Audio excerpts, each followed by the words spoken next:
Host David Axe. Today on the pod, analyst Joni Askola. Thanks for having me. Tell us a little bit about yourself, what you do for a living, and how you are involved with Ukraine. Yeah.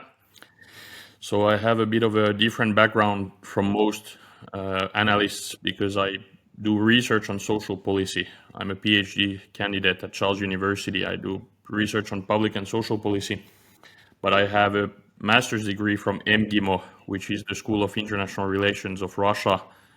That's the school where Lavrov went, for example, and he's still in the board, I think.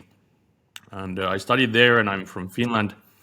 And Russia is important to us because it's our neighbor, and because of that, I've been following Russia and Russian politics for quite a long time. And I got my master's degree from there in Moscow, and then I went to the military in Finland to do my military service, and got more interested about geopolitics and military matters and so on. And then after that, since then, I've been following much more closely, and the war started, or the full-scale war started, and then I became even more I got even more into it, and I needed to find a way to raise money for Ukraine to help them.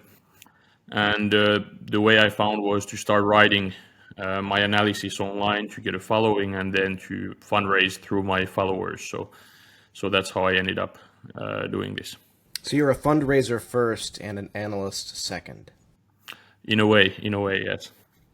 What Ukrainian units, what Ukrainian causes do you support with your fundraising? I work with one NGO called the 69th Sniffing Brigade. Some know it as Help 99 because the website says Help 99. That's the official name of the organization. It's an Estonian one, and I'm there through my brother, who is friends with the persons who started this organization, and I've been working with them. We tend to give trucks and drones to different units, so we try not to give them to the same units each time. We have around 30 trucks going each month to Ukraine, and they usually go to maybe 20 or so different units at once. So we try to help different ones. I've given many trucks over the war, and some of them to sometimes more than one to one unit. And last time I gave trucks was for the 36th and 37th Marine Brigade, and also for the International Legion. There's an enormous appetite for trucks in the Yeah. in the Ukraine war. Why is that? I think a lot of the units get heavy weapons and they get all sorts of other aid, but trucks are not involved in that aid, and it's just something that's needed because you need to move troops, and also for logistics to move equipment and so on. And also some Ukrainian units have their HQ somewhere further away from the front line, and they go back and forth. So it's just very useful, and also trucks are quite fast. So for evacuations at the front, and also just to bring troops and leave from the front, also you need something fast. So that's the reason they use trucks so much. But they also lose a lot of trucks. They do, and that's also one reason why they need so many, because they lose, some units might lose like 5, 6 trucks in one day or 2 days sometimes if they're not lucky, and you just need to get new ones for them. So that's why we keep bringing trucks, and that's most of the stuff we do. We also bring drones and generators and other things, but mostly trucks and jammers on the trucks. Have you bought any engineering equipment for your Ukrainian friends? No, I actually don't buy the equipment myself. The organization does. I've bought some. We've gotten some jammers for some units that preferred getting jammers over trucks, and also drones sometimes, and fiber optic drones and so on. But most of the time, it's mostly trucks. So, as an analyst, pivoting to your analysis role, what is your big picture read of the state of the conflict right now? I don't want to boil it down to as simple as who's winning or who's losing. Those are difficult questions Yeah. to sort of even conceptualize. But what do you see as the main dynamics at play right now? I try to take quite a big picture when I look at this. I'm not one of those analysts that really looks at the tactical situation in some place. I try to look at the big picture, and In my opinion, the big picture actually hasn't changed that much. Obviously, there are changes all the time in terms of Russia advancing and taking villages and managing to recruit a lot of people and so on. But overall, I think that the war has been in a quite similar state since Ukraine's counteroffensive of 2023. After that counter failed, I think that the overall dynamic has been pretty much the same the whole time with some small changes. What I see as quite a positive thing is the development of long-range strike capabilities that Ukraine is getting. That will help Ukraine quite a lot because I think that Russia could continue at this rate for quite a long time, and we need to find new ways to make it harder for Russia to continue and to make the war more unsustainable. And for that, being able to hit Russia's oil industry and military infrastructure and so on is very important. And the drones that Ukraine has been using are just not enough because they're quite easy to shoot down, and also their warheads are quite small as well. So getting cruise missiles and ballistic missiles with a bit with enough range but with a bit bigger warheads is crucial, and that's something that's very positive for Ukraine. But at the same time, on the front, there are these issues that you have been writing about and that I have been writing about. The lack of infantry is a big issue. That's something that is not easy to fix for Ukraine, and Ukraine hasn't really increased the pace of mobilization for political reasons, I think. So because of that, it's something that will keep popping up. Every now and then Russia will be able to advance somewhere on the front, and then Ukraine will try to send some units to stop them. And that's something that's not great for Ukraine, but overall doesn't really change the war in any way. You talked about who is winning or losing. I know that it's something that most analysts don't talk about so much, but I actually think that Ukraine is winning on a strategic level because if you look at the initial strategic objectives of both sides, Russia is just in a situation where it's not going to reach its strategic objectives because it's never going to get Ukraine to become a satellite state of Russia again. So unless Russia manages to take Kyiv or make some big changes, it's just not going to happen. And as it's not going to happen, Russia can try to reach its secondary goals, which are less important, like trying to get the east of Ukraine and maybe try to get to Odessa and so on. But I just don't see it happening neither. I don't think that they'll ever be able to cross the Dnipro. So overall, I think that even if the war is extremely costly in terms of human cost, but also economic cost, and Ukraine is suffering, and this is a horrible war. But overall, I think that Ukraine is much closer to reaching its initial strategic objectives than Russia is. And I think that's something that's not talked about enough because people, if writing about this, people always say that Russia is getting more land than it had before the war, and that's true, but that's not the reason Russia entered this war. Russia entered this war because they wanted to turn Ukraine into a satellite state, and that's just not going to happen. What do you see as Ukraine's definition of victory? I think there are many levels to victory. I think the initial strategic goal of Ukraine was basically to avoid Russia succeeding in reaching its strategic goals. So to stay sovereign and to be able to keep a military and to stay sovereign after the war. In that sense, it's very clear that Ukraine is winning. But then if we look at secondary goals, which are not as important as the initial strategic goals, then it's much more gray. And then Russia has had some success on that, and Ukraine has had some success in the secondary goals. Some of them include liberating occupied areas, and that's something that Ukraine is obviously not capable of doing right now. I'm quite optimistic that if the war lasts for a long time, there's a chance that Ukraine might be able to negotiate some land back. But getting everything back is quite hard, and because of that, there are levels to victory, and it's never going to be a complete victory with everything going perfectly. But I think that Ukraine can still. I mean, we don't know how it's going to end, but Ukraine is going to win. It's just that it will be a costly victory, and there might be some land that Ukraine won't get back. But there's a counter argument to your argument. Your argument is that Russia has failed to achieve its strategic goals, and Ukraine is closer to its definition of victory.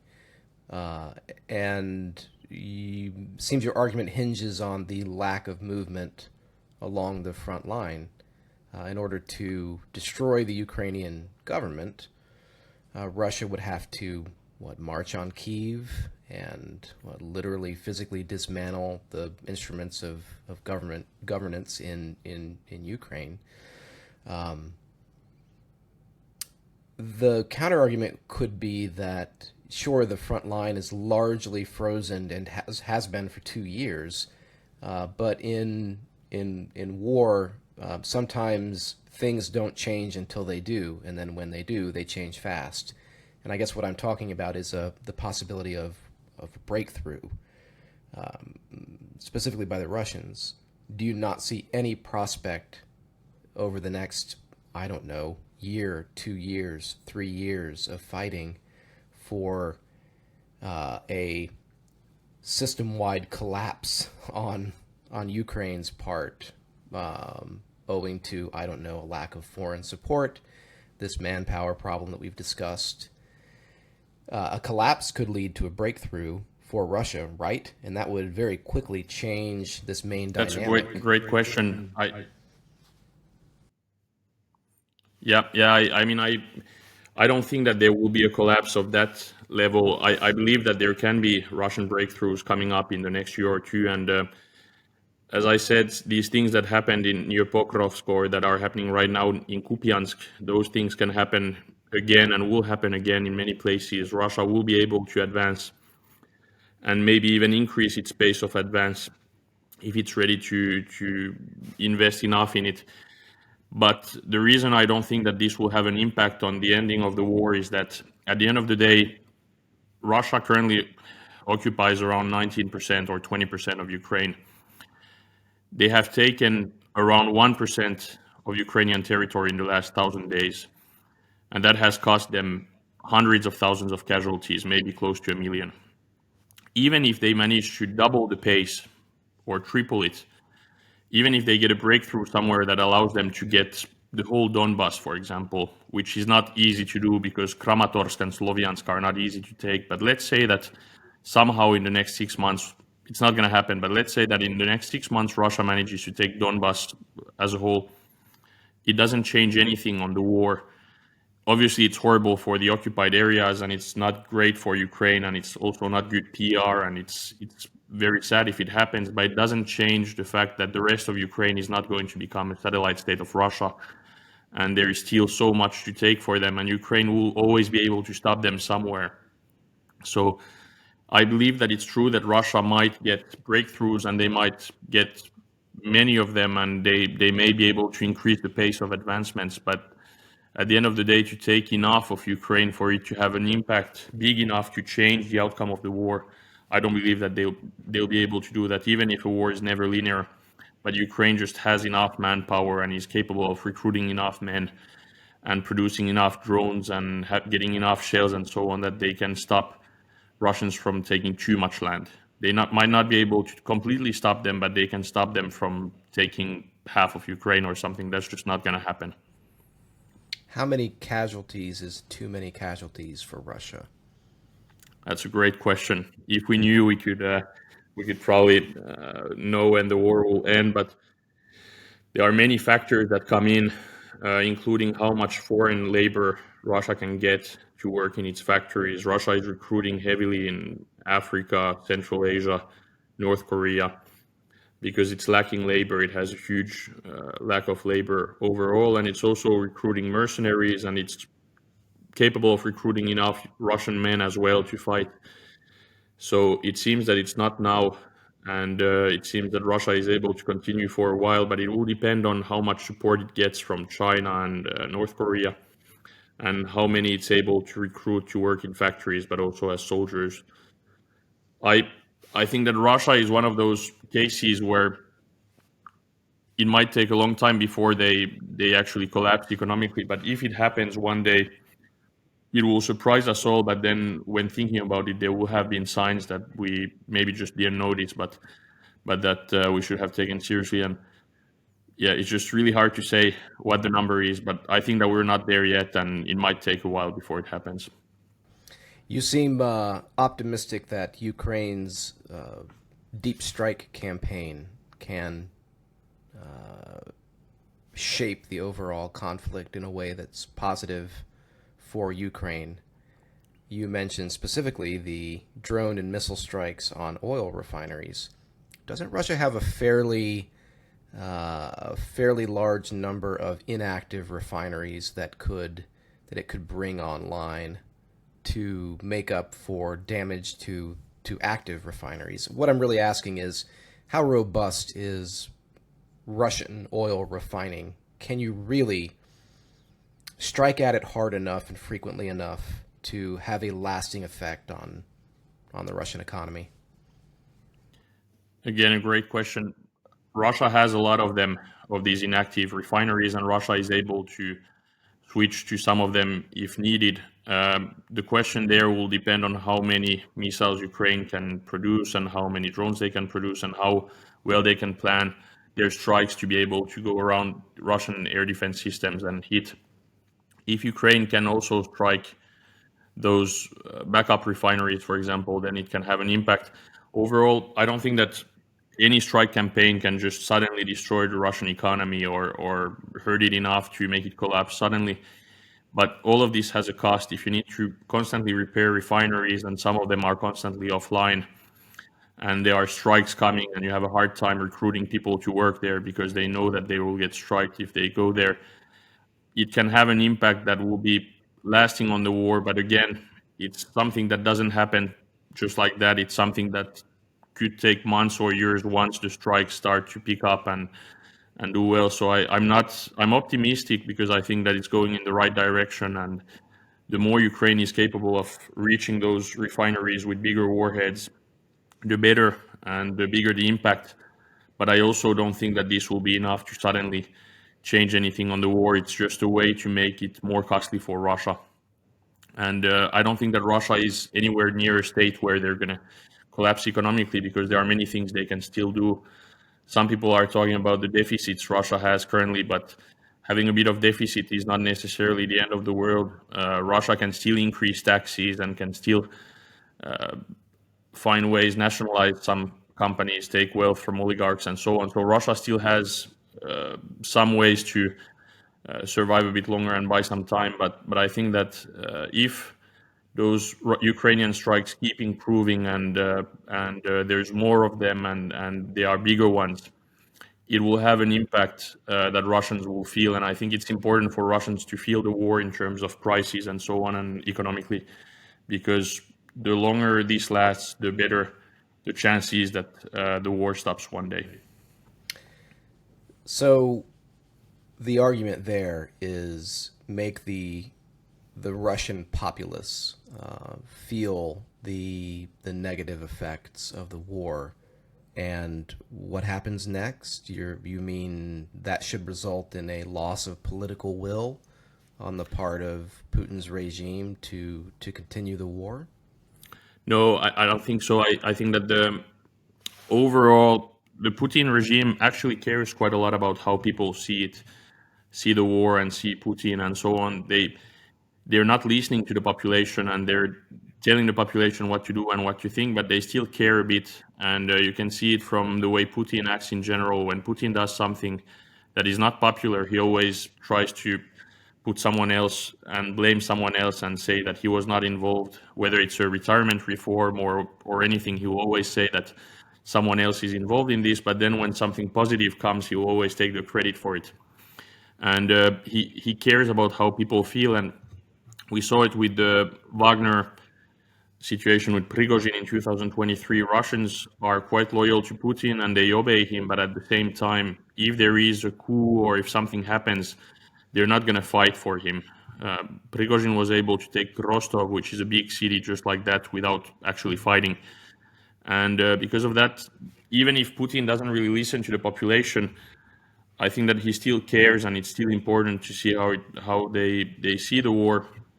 And until now, a big part of the population has benefited from the war, because if someone from your family goes to fight for the war, he will earn way more money than the average person in Russia does, and then bring some money back home. And then when that person dies, you get some extra money and so on. So it has benefited people. And if that part of the war ends, and if there's no more economic benefit for people in the war, then it will still have a bit of an impact. People might be less likely to volunteer to join the war, and just economically will become more expensive for the state. And again, it's something that's not going to change anything in the short run. Putin is not going to collapse tomorrow because people suddenly don't like the war. But in the long run, it will still have an impact, and it will maybe bring us a bit closer to an end of the war. Right. So Ukraine needs to massively scale up its deep strike campaign in order to make a dent in popular opinion about the war in Russia. But we're seeing the systems begin to come online that could make that dent. I'm referring specifically to the new Flamingo cruise missile. Could that bend the curve? Yeah, I think that there's more than one system right now that's about to be ready. The Flamingo is one of them, and the Flamingo has so much range and such a big warhead that that's one of the important ones that could really make a difference. But there is also the ground-to-ground version of the Neptune missile that is kind of ready now, and then there is also at least one or two different types of ballistic missiles that Ukraine has been developing.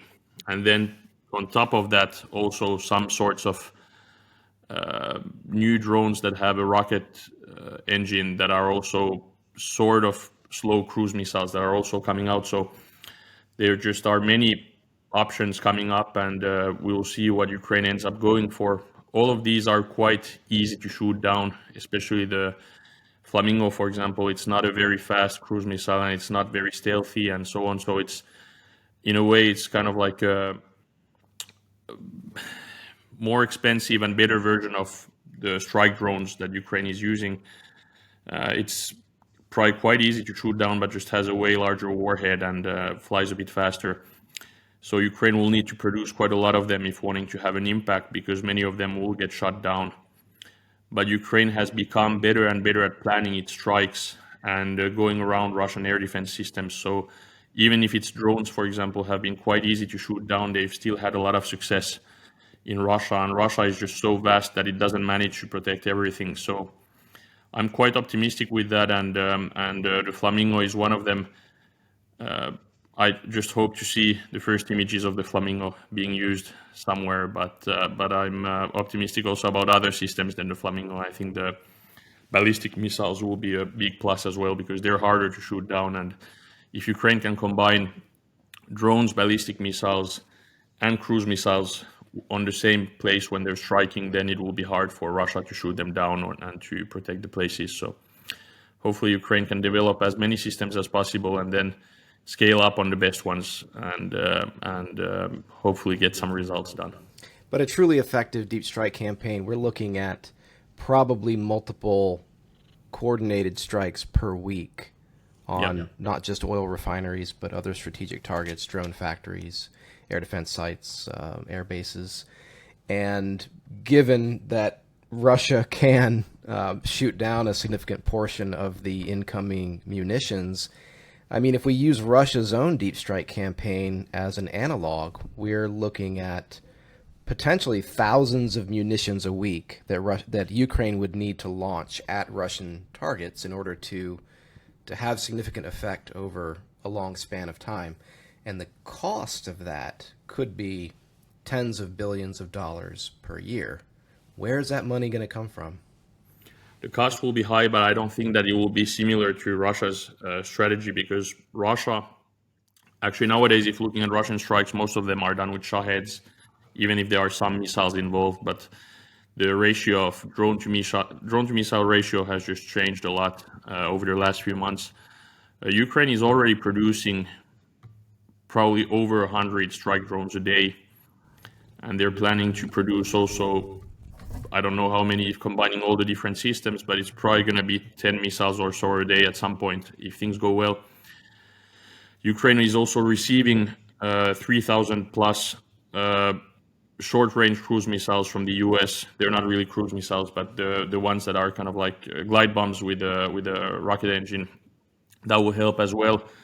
I think the big difference, however, is that Russia, even if they also use Shaheds on some smart targets, a lot of the Shaheeds are just used to terrorize Ukraine and to hit Ukrainian cities, and those targets just have no military value whatsoever.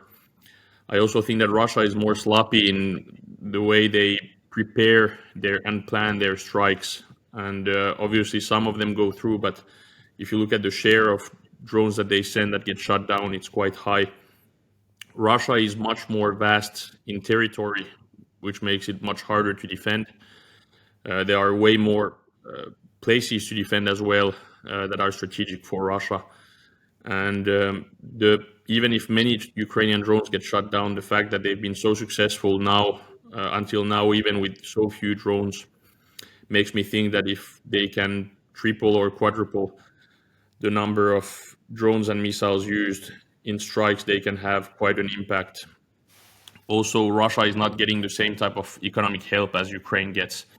Ukraine's economy is obviously there is a private sector in Ukraine that's going on during the war, but Ukraine gets quite a lot of money from the EU and so on. Russia doesn't get that type of money. Russia's money during the war comes from exports of oil and gas. So if they cannot export as much, it's just going to have a big impact. And because of that, even if I understand the comparison, I think that the situations are still a bit different, and Ukraine doesn't need as many drones and as many missiles to be able to hit Russia and to have an impact as Russia needs to have an impact on Ukraine. And also, finally, for Russia, this is still a special military operation in the sense that even if Russia is all in the sense of what they can do in this sort of situation, Russia is still not in an all-out war. Its society is still kind of acting as if there would be no war in places far from the front. So if you start having an impact on them, that's something that they will feel and see quite quickly, which is not the case in Ukraine, because Ukraine has been bombed the whole war and Ukraine has been feeling the war the whole time. So because of that, I think that the two situations are a bit different. But it's clear that even with good strikes that are very efficient and that do well, Ukraine is not suddenly going to just make Russia collapse. It's a slow process. And the idea here is to try to accelerate the process.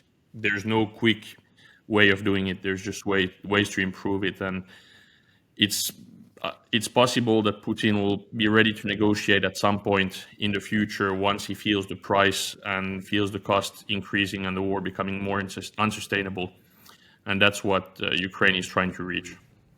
How would Putin sell that to his base of support in a way that doesn't completely undermine his regime? Does he find some way to declare victory? He would. It's a great question, and obviously, Putin is quite good at selling anything as a victory if he wants to his population, and it would depend a lot on what the deal would be, how much Russia would get in terms of land, or what concessions Russia would get. But that's one reason why Russia has been playing this card of claiming that they're fighting the West as a whole in Ukraine, because that kind of decreases the expectations, because Russia is supposed to be alone against NATO and against the West, which is obviously not true. But they've been using that rhetoric quite a lot, and that would allow them to say that, okay, now they have managed to gain this territory and this territory, and to make sure that Ukraine is never a danger to them anymore, and maybe some concession that Ukraine or the West will give them, they will use that. But it's obviously a very complex situation for Putin, because, as I said earlier, this war was started with the strategic goal of making Ukraine a satellite state of Russia, and that's just not going to happen. I see a lot of people making fun of JD Vance because he said that the concession that Russia has done is to admit that Ukraine is not going to become a satellite state of Russia. And I also like to criticize JD Vance, but on this, actually, it's quite a big concession, because obviously it's something that they're not capable of doing, but admitting that they're not going to do it is already quite a big thing, and it's going to take time before the war ends. But I think that Russia is already aware that they're not going to reach that goal, and they're trying to maximize their situation and their leverage for negotiations. So they try to take as much land as possible and try to get anything they can out of this, but they're never going to reach their goals and they know it, and they will prepare the population for it. And I think there might be a sense of relief inside of Russia as well once this ends, because a lot of Russians support it because they support Putin, and they kind of go with the flow. Having lived in Russia, I've seen that it's quite common there to be a sort of political zombie. What I call political zombies, they're people who kind of want to be left alone and live their life, and they support the government in place. But if the government changes, or if what the government does changes, they will just follow, but they don't really care that much. And Russia is full of those people. I think that if Putin gives them a way out and says that the war is over and it's won, I think a lot of them will feel relief about it and will be fine with it. If there's one thing that I can see um, motivating Putin's regime to continue striving for, if not maximal strategic goals, then something just short of that, it's that Russia has been quite successful on the sort of political strategic front, peeling away European support for Ukraine one election at a time. Uh, do you see Ukraine holding on to the most critical European support for the long term? It's a good question again. I agree. Russia is extremely good on that side of the war, on also on the disinformation side and the information war part. Um, Obviously, there are many cases that are quite scary when looking at France and Germany. Germany might have a couple of years of merge now, and that's quite okay for Ukraine. But Macron is only there until 2027, and the Rassemblement National is likely to win in 2027, and that would be very bad for Ukraine. But at the same time, there are also cases where it's actually going in the right direction. For example, Hungary. We don't know how the elections will turn out, but it doesn't look like Orban is going to win unless something big happens in between.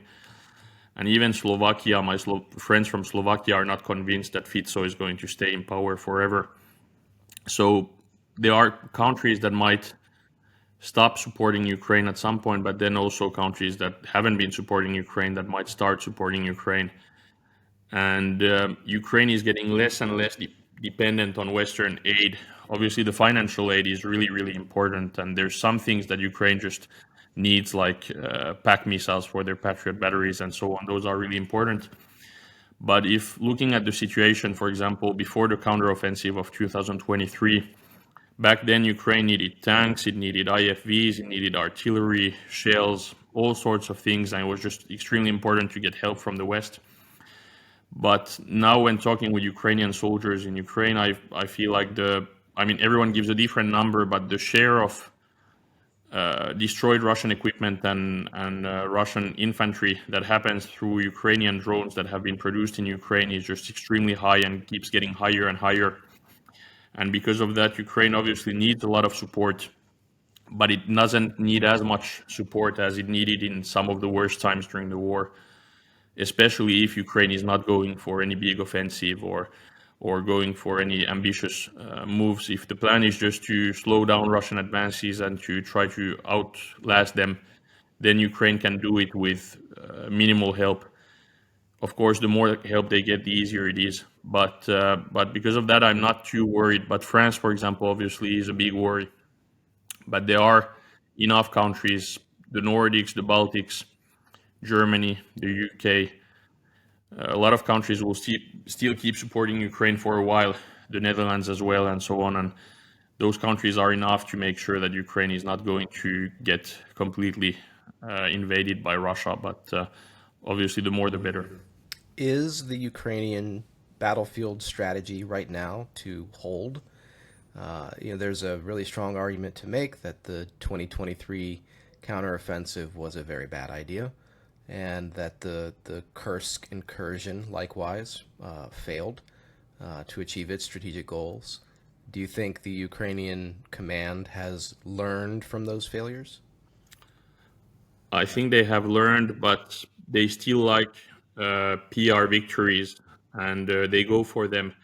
But I think that they do it in a more pragmatic way nowadays. So instead of going for something massive and that has been announced ahead of time and that will become extremely costly if it fails, what they do now is they try to slow Russia down, but if an opportunity comes, then they make a move and they might launch a small attack somewhere and counterattack, like they've done recently as well, and so on. So I just doubt that in the middle of the corps reform and with the lack of infantry and so on, I just doubt that they will make any massive moves in terms of offensives. You never know, but I doubt that will happen. And even if looking at the Kursk offensive, it was actually done with quite little resources in terms of men compared to the 2023 offensive. And even the 2023 offensive was actually done in a very conservative way. It failed, but it didn't use that many troops. Ukraine could have used more and wasted more equipment than men, but they decided not to because I think that they knew deep inside that it was likely to fail. There was pressure in 2023. There was no pressure in Kursk. They decided to do it on their own. But I think that they're learning each time a bit, and they need morale boosts from time to time. They need PR victories. And in Kursk, for example, they got quite a lot of Russian POWs, and they got to exchange a lot of troops and so on. So there's good and bad in everything, and I'm sure that they will make some small moves again in the future at some point. But I doubt that anything major is going to suddenly happen anytime soon because they know that the resources and the men are just not there. And during the corps reform, it would be complicated anyway. So I think that they're a bit more conservative now. So, what can friends of Ukraine do? What should they do? Where can they have the most impact right now? I'm talking about everyday people like you and I, not, presidents and prime ministers. How can we help? There are many ways, and it of course depends on what people are good at and how influential they are. But talking about Ukraine to their friends and trying to make sure that people don't forget about Ukraine is one important thing. And then donating to organizations if possible is also another great thing. I think the hard part, and Ukraine has done quite good at it, is to make sure that people don't forget about Ukraine. And I remember at the beginning of the war, a lot of people told me that in a year or two, no one will talk about Ukraine anymore. And luckily, it hasn't happened. There have been phases where Ukraine has been less in the news, but it still manages to make enough noise so that people remember that the war is going on there. But yeah, donations and just keeping Ukraine in people's minds, I think those are two things that really help Ukraine. And where can our listeners follow your analysis? I post on X with my name, Joni Askola, and then also on Blue Sky with my name, and I have a YouTube channel also with my name, with Joni Askola. So if typing my name on YouTube or X or Blue Sky, those are the places where you can follow my analysis. And that's JoniAskola. Exactly.